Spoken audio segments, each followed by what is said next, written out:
আসসালামু আলাইকুম সম্মানিত ভিউয়ার্স, আপনারা কেমন আছেন? আমি মোহাম্মদ ইব্রাহিম ইসলাম। এই যে আমার পেঁয়াজের পুলি, আমি এটা সরাসরি পেঁয়াজ হিসাবে রেখে দেব, পুলি করব না। এখানে প্রায় আমি মেটাল কিং 300 গ্রাম তিন কাঠাতে ফেলাইছিলাম, কিন্তু এটাতে ঘাস প্রচুর এবং পেঁয়াজের পুলি হয়নি 2 কাঠা। আমি তারপরে এখানে ক্ষেতটা উঁচা করে এখন আলু রোপণ করেছি, আর এখানে 4 কাঠা পেঁয়াজের পুলি আছে, পেঁয়াজ করব। এখানে 1 কাঠার বেশি হবে মেটাল কিং, আর ওই যে 3টা লাইনে সুপার সিড তাহেরপুরি।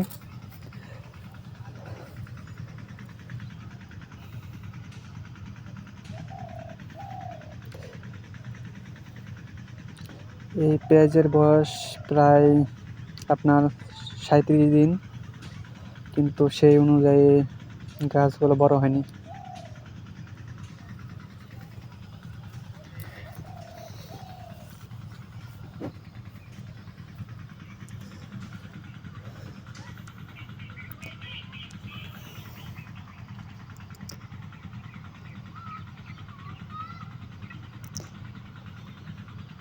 পাতলা পাতলা গজিয়েছে গাছগুলো।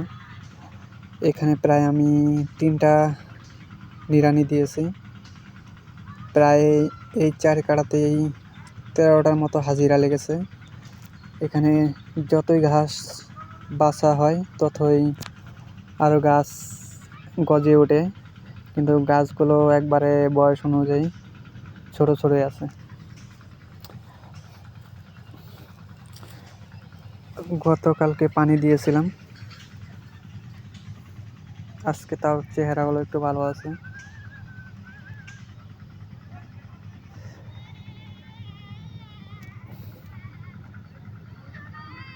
আপনারা সবাই দোয়া করবেন। আমিও কিছু কিছু ইউটিউবারের পালায় পড়েছিলাম যে বিঘায় 200 মণ 150 মণ এরকম ফলন আসবে হাইব্রিড জাতের বীজে।